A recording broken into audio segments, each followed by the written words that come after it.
Bonjour à tous. Nous sommes le dimanche 31 mai, le dimanche de Pentecôte. Les années précédentes, nous profitions de ce dimanche de Pentecôte pour nous retrouver dans notre église locale, avoir un temps de culte ensemble, de louange, d'adoration, de prière, de prédication à la gloire de notre Dieu. Et aussi la possibilité de passer du temps ensemble au travers d'un repas ou d'un temps pris dans l'après-midi entre différentes personnes, des frères et sœurs par rapport à ça. Mais la situation actuelle nous amène à vivre ce dimanche de Pentecôte derrière nos écrans, pour le temps du culte en tout cas. Mais n'empêche, nous voulons nous souvenir de ce qui s'est passé à la Pentecôte. Dimanche dernier, Philippe nous a rappelé l'ascension de Jésus au ciel. Nous avons eu un long week-end, on était contents parce que ça permettait d'avoir un week-end de 4 jours pour ceux qui prenaient le pont. Et ce week-end nous parlait de l'ascension, 10 jours avant la Pentecôte. Et ce que je vous propose, c'est d'écouter un récit que je vais vous lire, qui nous parle justement de la Pentecôte. Ce récit est pris d'un ouvrage, donc la Bible racontée aux enfants, en 365 histoires, que j'ai trouvé super à pouvoir partager, non seulement pour les enfants, mais pour tous. Donc je vous invite à écouter ce qui est dit de Pentecôte. Après que Jésus soit retourné au ciel pour être avec Dieu, ses disciples se retrouvèrent à Jérusalem et se demandaient ce qu'il convenait de faire par la suite. Tandis qu'ils étaient rassemblés, quelque chose d'incroyable arriva. Un vent violent se mit à siffler dans le ciel. Le vent entra par les fenêtres de la maison et de petites flammes de feu apparurent. C'était le Saint-Esprit de Dieu qui descendait sur les disciples. Les flammes se posèrent sur les croyants et ils commencèrent à parler dans des dialectes différents. C'était le Saint-Esprit qui parlait à travers eux pour que les étrangers venus à Jérusalem entendent la bonne nouvelle. Pendant ce temps, d'autres habitants de Jérusalem entendirent le bruit qui venait de la maison. « Qu'est-ce qui se passe ?» se demandèrent-ils. « Comment se fait-il que ces gens parlent des langues qu'ils ne connaissent pas ?» Alors quelqu'un dit « Ils doivent être ivres. » L'apôtre Pierre entendit cette remarque. Il pouvait voir que les gens qui regardaient ne comprenaient pas ce qui se passait. Alors il se tourna vers eux pour leur expliquer. « Mes amis, vous avez tort de penser que ces gens sont ivres, dit Pierre. Quelque chose de spécial s'est passé ici, aujourd'hui. Écoutez ce que je vous dis. Il y a longtemps, Dieu a dit à son prophète Joël que cela arriverait. Dieu a dit « Je déverserai mon esprit sur mon peuple ». David aussi a prédit ces choses. Car Dieu ne permettra pas que mon âme ou que le Seigneur pourrisse dans la tombe. C'est ce que David avait dit. Gens de Jérusalem, les paroles qui ont été annoncées par les vieux prophètes sont vraies. Dieu nous a envoyé son Fils unique, Jésus-Christ. Jésus a accompli des miracles et des choses merveilleuses. Vous êtes tous au courant de cela. Puis Jésus a été rejeté par son peuple et cloué sur une croix. Mais Jésus est ressuscité. Il est avec le Père au ciel. Mais Jésus est aussi avec nous, car son esprit nous a été envoyé. Il continuera à accomplir des miracles et des choses merveilleuses à travers son peuple. Les gens que vous voyez ici ont été remplis du Saint-Esprit. C'est pourquoi ils peuvent faire ces choses. Ce que nous venons de lire et d'écouter est un résumé du deuxième chapitre des Actes, du verset 1 au verset 36, où justement ce qui se passa à la Pentecôte est décrit. Et avec le don de son esprit, de l'Esprit de Dieu, l'Église est née. Et ce matin, nous allons ensemble nous remémorer que ce don de l'Esprit de Dieu fait que nous avons son esprit en nous, font que nous pouvons le louer et dire qu'il est notre Père, font que nous pouvons dire « Abba Père ». Et c'est ensemble, fort de ça, que nous allons pouvoir le louer ce matin, au travers des chants, au travers de ce qui va être proposé maintenant, que Athéna a préparé pour nous ce matin. Laissons-nous donc guider par Athéna pour ce temps de louange ensemble. Bonjour à tous, j'espère que vous allez bien depuis tout ce temps. En tout cas, je pense beaucoup à vous et je suis très heureuse d'être là ce matin pour louer le Seigneur avec vous. Voilà, loin des yeux mais près du cœur. Donc avant de chanter le premier chant, avec toi tous ensemble, j'aimerais vous lire ce passage du psaume 145, versets de 1 à 4. Louange de David. Je t'exalterai, ô mon Dieu, mon roi, et je bénirai ton nom à toujours et à perpétuité. Chaque jour je te bénirai, et je célébrerai ton nom à toujours et à perpétuité. L'Éternel est grand et très digne de louange, et sa grandeur est insondable. Que chaque génération célèbre tes œuvres et publie tes hauts faits.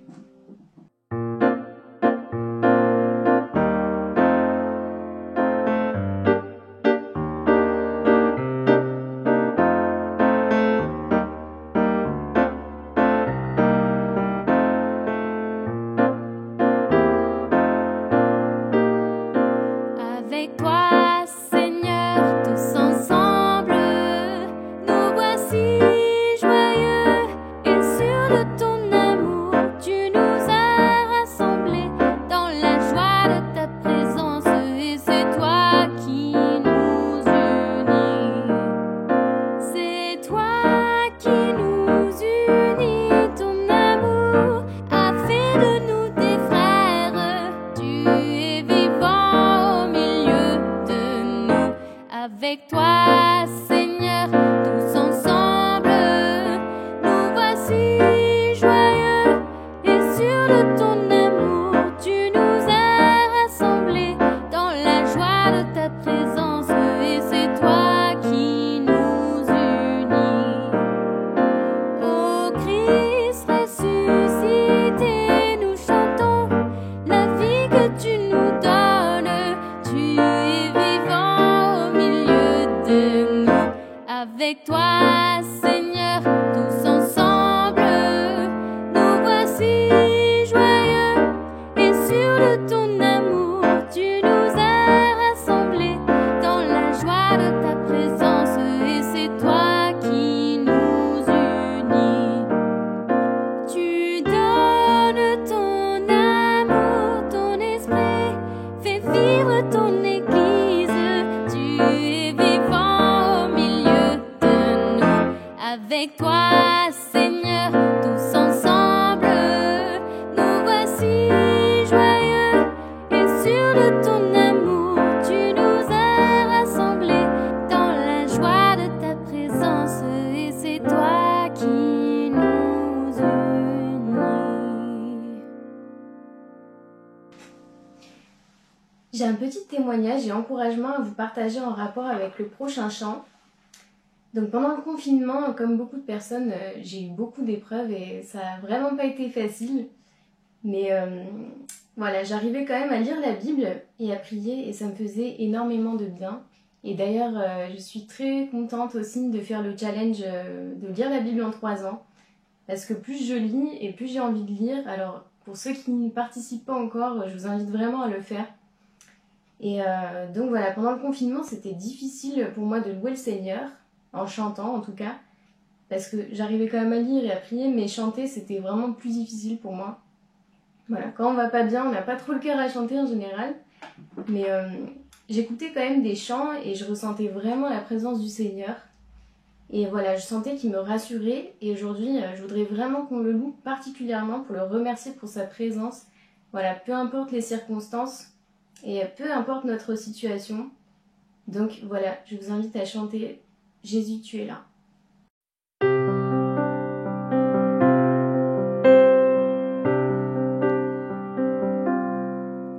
Quand le peuple de Dieu des quatre coins de l'horizon, quand le peuple de Dieu se rassemble en ton nom, quand les cœurs s'ouvrent et que les mains se tendent, quand nos âmes soupirent à t'entendre, assoiffées de toi, Jésus, tu es là. Jésus, tu es là. Jésus, tu es là. Jésus, tu es là. Quand du milieu de nous, comme un parfum d'adoration, s'élèvent nos voix pour chanter et louer ton nom. Quand les cœurs s'ouvrent et que les mains se tendent, quand nos âmes soupirent à t'entendre, assoiffées de toi, Jésus, tu es là. Jésus, tu es là. Jésus, tu es là. Jésus, tu es là. Jésus, tu es là. Jésus, tu es là. Jésus, tu es là. Jésus, tu es là.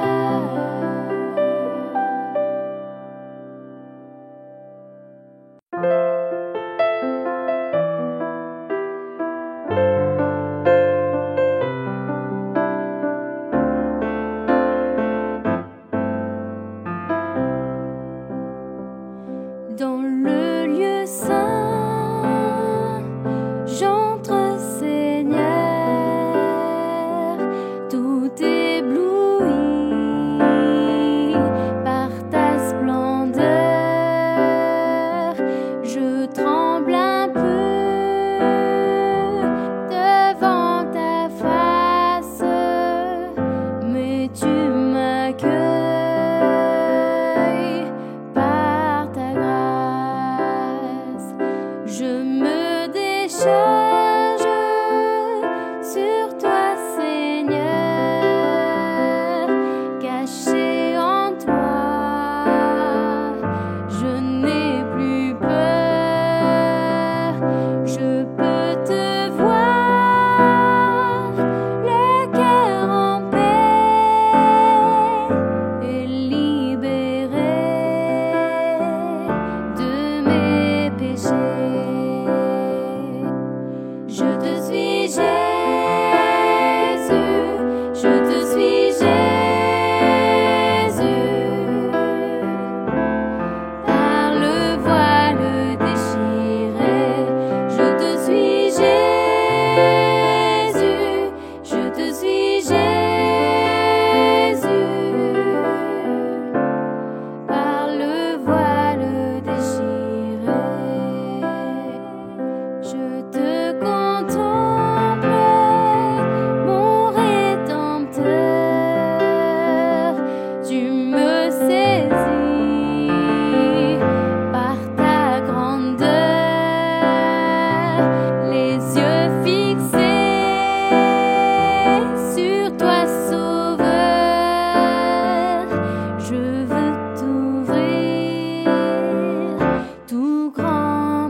déchiré. Je te suis Jésus,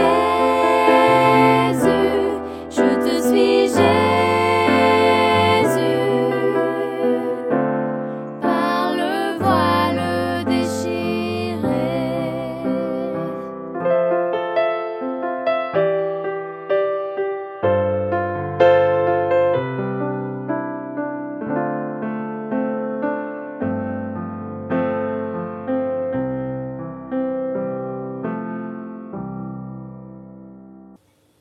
Je te suivrai, Jésus, par le voile déchiré.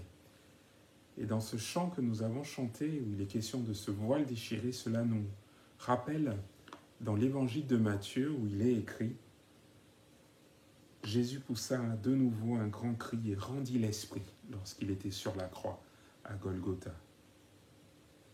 Et voici le voile du temple se déchira en deux, depuis le haut jusqu'en bas, la terre trembla, les crochets se fendirent, les sépulcres s'ouvrirent, et plusieurs corps des saints qui étaient morts ressuscitèrent. » Le voile du temple se déchira en deux. Ce voile était ce qui séparait le lieu saint du lieu très saint, de la présence même de Dieu. Et ce voile déchiré nous parle de cet accès possible auprès du Père. Et cela était possible par l'œuvre de Jésus à la croix. Et la scène, le pain et le vin, que nous sommes appelés à partager, nous rappelle ce que Jésus a accompli à la croix pour nous. Son corps brisé, portant nos fautes, son sang qui a coulé, sang qui nous parle de cette alliance éternelle que Dieu a fait avec nous. Cette alliance éternelle et une fois pour toutes. Le voile était déchiré une fois pour toutes. Et cet accès auprès du Père, par Jésus-Christ, est possible. Si chez vous, vous avez préparé des éléments pour la scène, je vous invite à mettre la vidéo sur pause, à pouvoir prendre ces éléments en se remémorant l'œuvre de Jésus-Christ pour nous. Si Jésus-Christ n'est pas votre Seigneur et votre Sauveur, vous pouvez aussi mettre pause et prendre le temps aussi de réfléchir à ce que sa mort et sa résurrection par la suite impliquent pour vous. Est-ce que vous souhaitez chercher à comprendre qu'est-ce qui s'est passé à la croix et pourquoi Jésus-Christ est mort pour toi, pour moi? Je vous invite à prendre un temps, donc on mettra la vidéo en pause, prendre ces éléments, prier, remercier le Seigneur et après, du coup, remettre la vidéo pour la suite du culte.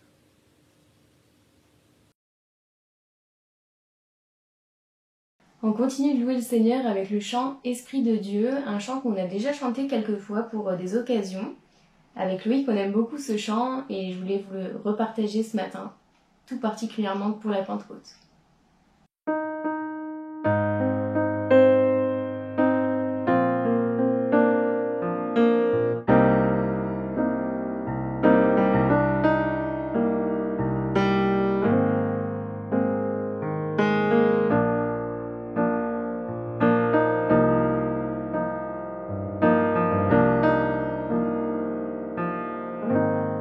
Oui, nous voulons être un peuple embrasé, l'église que ton cœur attend. Viens briser nos chaînes, détruis notre orgueil, Seigneur, fais-le maintenant.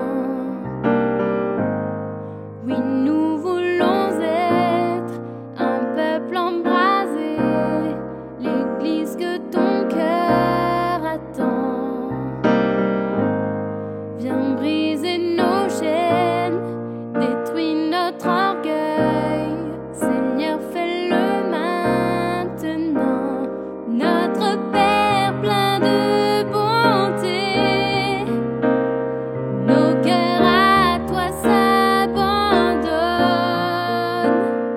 Pour ce monde que tu as tant aimé, Seigneur, voici nos couronnes. Esprit de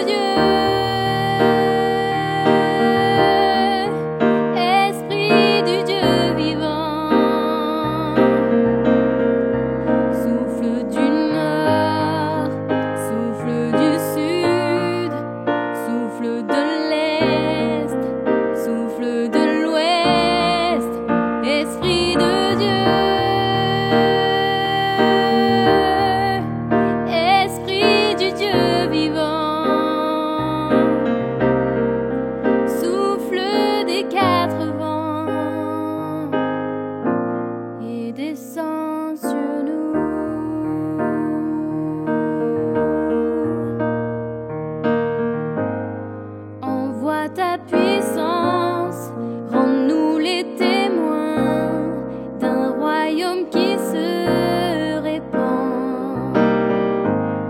Fais brûler nos cœurs au sein des ténèbres comme un phare dans l'océan. Envoie ta puissance, rends-nous les témoins d'un royaume qui se répand. Fais brûler nos cœurs au sein des ténèbres comme un phare dans l'océan. Notre Père plein de bonté, nos cœurs à toi s'abandonnent. Pour ce monde que tu as tant aimé, Seigneur, voici nos couronnes. Esprit de Dieu, Esprit du Dieu vivant, souffle du nord, souffle du sud, souffle de l'est, souffle de l'ouest, Esprit de Dieu, Esprit du Dieu vivant,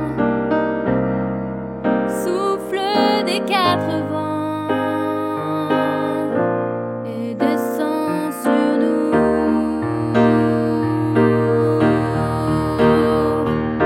Que ton règne vienne, ta volonté soit faite sur la terre comme au ciel, sur la terre comme au ciel.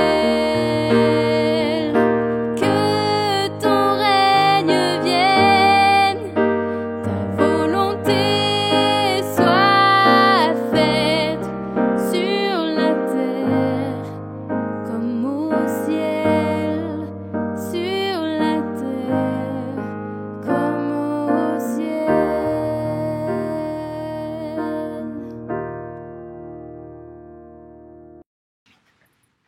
Bonjour à tous. Ce matin, j'aimerais lire avec vous un passage de l'évangile de Luc au chapitre 11, versets 1 à 13. C'est un passage qui contient un très bel encouragement à profiter de notre accès à Dieu dans la prière. Je vais lire le texte. Un jour, Jésus priait en un certain lieu. Quand il eut fini, l'un de ses disciples lui demanda « Seigneur, apprends-nous à prier comme Jean l'a appris à ses disciples. » Il leur répondit « Quand vous priez, dites « Père, que tu sois reconnu pour Dieu, que ton règne vienne. Donne-nous chaque jour le pain dont nous avons besoin. Pardonne-nous nos péchés, car nous pardonnons nous-mêmes à ceux qui ont des torts envers nous, et garde-nous de céder à la tentation. » Puis il ajouta « Supposez que l'un de vous est un ami, et qu'il aille le réveiller en pleine nuit pour lui dire « Mon ami, prête-moi 3 pains, car un de mes amis qui est en voyage vient d'arriver chez moi et je n'ai rien à lui offrir. » Supposons que l'autre, de l'intérieur de la maison, lui réponde « Laisse-moi tranquille, ne me dérange pas, ma porte est fermée, mes enfants et moi nous sommes couchés, je ne peux pas me lever pour te les donner. » Je vous assure que même s'il ne se lève pas pour lui donner ses pains par amitié pour lui, il se lèvera pour ne pas manquer à l'honneur et lui donnera tout ce dont il a besoin. Ainsi, moi je vous dis, demandez et vous recevrez, cherchez et vous trouverez, frappez et l'on vous ouvrira, car celui qui demande reçoit, celui qui cherche trouve et l'on ouvre à celui qui frappe. Il y a des pères parmi vous, lesquels d'entre vous donnerait un serpent à son fils quand celui-ci demande un poisson? Ou encore, s'il demande un œuf, lui donnera-t-il un scorpion? Si donc, tout mauvais que vous êtes, vous savez donner de bonnes choses à vos enfants, à combien plus forte raison le Père Céleste donnera-t-il l'Esprit Saint à ceux qui le lui demandent? Dans ce passage, j'aimerais relever 2 appels de Jésus à notre égard. L'appel à la prière, au travers du Notre Père, qui donne les caractéristiques d'une nouvelle relation à Dieu, et l'appel à la confiance en la bonté du Père, démontrée par le don du Saint-Esprit. Tout d'abord, le verset 1-4 nous montre cette fameuse prière du Notre Père. Elle nous donne les caractéristiques d'une nouvelle relation à Dieu en tant que Père, permise par le sacrifice de Jésus. C'est une relation marquée par la confiance, la dépendance, mais aussi l'humilité et la soumission. On voit le désir des croyants de voir Dieu manifesté, reconnu comme tel dans le monde, et ils souhaitent que son royaume s'établisse complètement. C'est-à-dire que nous attendons le jour où Dieu restaurera la création, bannira le péché, la mort, la maladie. Par les requêtes qui suivent, le croyant démontre sa dépendance, mais aussi sa confiance envers Dieu. Il dépend de lui pour les besoins matériels les plus basiques, tels que la nourriture, mais aussi pour les besoins plus spirituels, comme le pardon des péchés. Enfin, la prière se termine par cette requête: garde-nous de céder à la tentation. Cela montre que le disciple est conscient qu'il a besoin de la puissance de Dieu pour être protégé et ne pas céder à la tentation. Dans cette prière, donc, on voit Dieu le Père qui est celui qui pourvoit nos besoins physiques et spirituels dans une relation empreinte de confiance, de dépendance et aussi de soumission. On marche humblement avec lui, on désire sa présence, on a confiance et on s'attend à lui pour tout, pour nos besoins les plus basiques, comme la nourriture, le pardon et sa protection spirituelle. C'est bon de se rappeler ça dans les moments d'incertitude, tels que la crise sanitaire que nous vivons. La Bible explique qu'effectivement que l'humanité vivra par des moments difficiles et elle en a effectivement déjà vécu. Et dans ces moments-là, il faut se rappeler que Dieu nous donne, il pourvoit aussi spirituellement à nos besoins afin que nous puissions traverser ces épreuves, que ce soit une épreuve personnelle ou une épreuve mondiale. Dieu nous équipe afin que nous traversions ces moments en restant attachés à lui. On peut lui demander, c'est vrai, de ne pas tomber malade, et il peut y répondre favorablement ou non. Mais quoi qu'il en soit, l'important c'est de rester attaché à Dieu, de persévérer dans la foi. C'est là où Dieu ne nous refusera pas son aide si nous lui demandons. Jésus a dit: « Celui qui croit en moi vivra même s'il meurt. » Notre espérance est dans le royaume de Dieu à venir, pas dans celle-ci. Notre but c'est de courir la course de la foi jusqu'au bout et de vivre avec Dieu dans son royaume à venir. Cette provision de Dieu pour notre bien et notre protection spirituelle, semble être l'accent de l'enseignement de Jésus dans ce passage. Ça explique pourquoi Jésus parle du don du Saint-Esprit au verset 11 à 13 et qui nous appelle à avoir la confiance en la bonté du Père. C'est le deuxième appel, là, avoir confiance en la bonté du Père. Dans cette deuxième partie, Jésus nous rappelle le caractère bon et bienveillant du Père. Si en tant qu'être humain imparfait, on arrive à donner de bonnes choses à nos enfants, à plus forte raison, le Père, qui lui est parfait et qui est vraiment bon, il prendra soin de nous. On peut avoir cette relation de confiance avec lui, de dépendance aussi avec lui. Si Jésus assiste sur ce point, et si au long de l'Évangile, on le fera encore au chapitre 12 qui suit, c'est sans doute parce que facilement dans notre cœur, on oublie l'amour et la bonté de Dieu à notre égard. Dans notre intellect, on le saisit bien, mais au fond du cœur, on oublie vite et on est rempli de crainte, car on a oublié qui était le Père. Alors comment notre cœur peut-il être convaincu et rassuré? Par le Saint-Esprit. En conclusion de ce passage, Jésus mentionne le Saint-Esprit donné par le Père. Il dit: « À plus forte raison, le Père Céleste donnera-t-il l'Esprit Saint à ceux qui le lui demandent. » Eric, cette semaine, nous a partagé ce texte de Romains qui explique que c'est l'esprit de l'adoption. Romains 8, versets 15 à 16, nous dit: « Vous avez en effet reçu un esprit d'adoption par lequel nous crions Abba Père. L'Esprit lui-même rend témoignage à notre esprit que nous sommes enfants de Dieu. » Donc nous avons besoin de l'Esprit pour être enfants de Dieu, mais aussi pour réaliser dans notre cœur que nous le sommes, vraiment. Et ce don du Saint-Esprit, il sera réalisé plus tard, lors de la Pentecôte, que nous célébrons aujourd'hui. D'autre part, si Jésus parle du Saint-Esprit à cet endroit, c'est qu'il est le don spirituel par excellence venant du Père. C'est encore plus que l'attestation que nous sommes enfants de Dieu. C'est par le Saint-Esprit que Dieu peut nous combler, nous bénir spirituellement. C'est par le Saint-Esprit que nous pourrons suivre fidèlement Jésus-Christ, que nous pourrons lui ressembler, qu'être des témoins par traverser les épreuves. Mais est-ce qu'on le considère comme tel ou est-ce qu'on l'oublie? C'est vrai que notre cœur peut vite être accaparé par les soucis du quotidien et les idoles d'aujourd'hui. Mais ce que nous propose le Père, c'est tellement supérieur. Ce texte nous invite à profiter de ces bénédictions du Père au travers de l'Esprit. Notre argent, notre travail, nos relations, notre succès, nos possessions sont autant d'idoles potentielles si on se confie en elles. Jésus nous invite plutôt à nous confier en Dieu le Père, qui est bon envers nous et qui nous permet de jouir, de profiter de ces bénédictions de l'Esprit qui sont tellement supérieures à toutes ces choses. C'est l'invitation de Jésus. Eh bien moi je vous dis, demandez et l'on vous donnera, cherchez et vous trouverez, frappez et l'on vous ouvrira. Jésus nous invite à profiter de cet accès exceptionnel qui nous ouvre par son sacrifice auprès du Père afin de profiter de toutes ces bénédictions. Car contrairement à ce voisin mécontent dans la parabole, Dieu est disposé à nous écouter, il est bienveillant à notre égard. Jésus nous montre que nos requêtes concernant nos besoins matériels mais aussi nos besoins spirituels seront entendues par Dieu. Dieu donne son soutien à tous ceux qui le cherchent. Le disciple de Christ, il peut avoir la certitude que le Père est prêt à l'aider dans sa marche à la suite de Jésus-Christ. Il veut travailler en nous et donner l'esprit dont nous avons besoin. Le Père il pourvoit avec l'esprit pour nous guider et c'est fondé dans la confiance en la bonté du Père qu'on peut avoir cette certitude et cette nouvelle relation avec Dieu qui est basée sur le sacrifice de Jésus. Alors suivons cet appel de Jésus, suivons cet appel, profitons de cet accès au Père qu'il a acquis pour nous à un grand prix, afin qu'il nous comble de ses bienfaits par son Saint-Esprit. Un petit temps d'annonce. Mardi, vous aurez sur le site internet de l'Église un temps d'exhortation apporté par un des pasteurs. Et jeudi, nous aurons aussi sur l'Église un partage sur une question sur la foi, partage que David prépare pour nous fidèlement depuis le début du confinement et qui sera une occasion de répondre à une question sur la foi. Alors que nous puissions être exhortés, encouragés, enseignés par rapport à ces deux interventions, et aussi c'est l'occasion pour ceux qui sont à la recherche du Seigneur ou qui ont des questions justement sur la foi, de pouvoir en apprendre davantage sur le Seigneur. Les groupes de maison, bien entendu, sont aussi une occasion où nous pouvons nous retrouver virtuellement, mais où c'est une occasion aussi ensemble de pouvoir partager la parole. Et n'hésitez pas à vous mettre en relation avec vos responsables de groupe au cas où vous vous posez la question, quand est la prochaine rencontre, quelles sont les modalités pour se retrouver virtuellement toujours, et vous aurez les informations avec vos responsables de groupe. Le déconfinement a démarré, je ne vous apprends rien, et d'autres informations vont nous être données par nos autorités. La possibilité de faire des cultes physiques, donc des rencontres physiques, est quelque chose qui aussi est à l'ordre du jour au niveau de nos autorités. Et au niveau de notre Église, nous avons pris, au niveau du conseil pastoral, la décision de rester sur le mode de nos cultes virtuels, donc les cultes par Internet, pendant le mois de juin.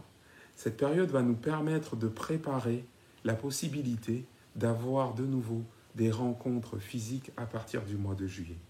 Oui, nous avons besoin de préparer cela afin, toutes les modalités pratiques aussi, afin que lorsque nous nous retrouverons, nous puissions le faire de manière la plus sereine possible en tenant compte de la situation sanitaire actuelle.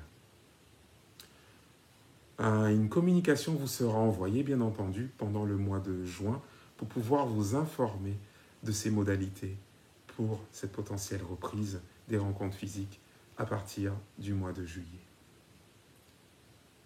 Je voudrais vous souhaiter, avec cela, une très joyeuse Pentecôte. Nous arrivons au terme de notre culte et que vous puissiez être renouvelés par le Saint-Esprit que Dieu nous a donné au travers de cet événement de la Pentecôte que nous avons maintenant en nous et qui nous permet de dire « Abba Père » et qui permet à notre esprit de pouvoir dire avec conviction « Nous sommes enfants de Dieu ». Oui. Je vous souhaite un très bon dimanche et très joyeuse Pentecôte. À bientôt.